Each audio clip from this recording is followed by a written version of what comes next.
ठट्टा में तूफानी हवाएं, घरों की छतें उड़ गईं। देहातों में पानी दाखिल, खारोछान के देहात ज़ेरे आब आ गए।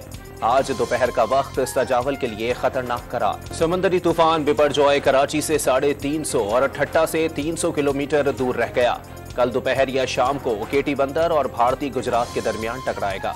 सिंध की साहिली पट्टी से 62,000 अफराद रिलीफ कैंपों में मुंतकिल। केटी बंदर खाली करा लिया गया।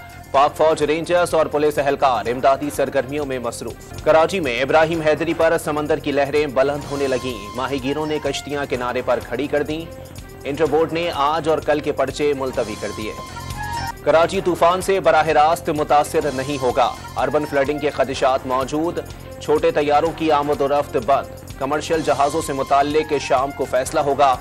शरी रहमान और चेयरमैन NDMA की प्रेस कॉन्फ्रेंस। कराची की 500 से जायद मखदूश इमारतों में से 36 इंतहाई खतरनाक करार खाली कराकर सील कर दी गईं। बंस रोड पर बाहर से खाली, अंदर से इमारत आबाद। समंदरी तूफान भारतीय गुजरात से 380 किलोमीटर दूर।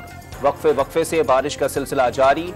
साहिली पट्टी से 37,000 शहरियों को निकाल दिया गया। 9 मई के वाक़ये ने पाकिस्तानियों का सर शर्म से झुका दिया। चेयरमैन PTI ने मुल्क की इज्जत खाक में मिलाने की कोशिश की। वज़ीर आज़म का तकरीब से खिताब। सोशल मीडिया पर सरगर्म आदिल राजा को लंदन पुलिस ने गिरफ्तार कर लिया। सोशल मीडिया पर पाकिस्तानी इदारों के खिलाफ नफरत अंगेज मवाद शेयर कर रहा था। एंकर साबिर शाकिर, मोइद हसन पीरजादा और सैयद अकबर हुसैन के खिलाफ इस्लामाबाद के थाना आबपारा में मुकदमा दर्ज। इंसदाद दहशतगर्दी और बगावत की दफात शामिल।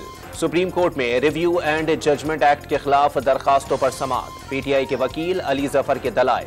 1962 के अदालती एक्ट का हवाला। जमात इस्लामी पीपल्स पार्टी के साथ काम करने को तैयार। पीपल्स पार्टी ने जमात इस्लामी को कराची में डिप्टी मेयर का ओहदा देने की पेशकश कर दी। IMF ने बजट पर बाज़ चीजों पर वजाहत मांगी है। इखराजात और टैक्सों पर तशवीश है। वजीर मुमलिकत खजाना आयशा गौस पाशा की गुफ्तगू। इंटरबैंक में डॉलर ₹1 सस्ता, कदर ₹286.96 हो गई। ओपन मार्केट में डॉलर ₹5 कमी के बाद ₹293 का हो गया। और वजीर इत्तलात मरियम औरंगजेब से फिल्म, स्टेज और TV आर्टिस्ट की मुलाकात। बजट में फिल्म फाइनेंस फंड और हेल्थ इंश्योरेंस के लिए रकम मुख्तस करने पर इजहार तशक्कुर।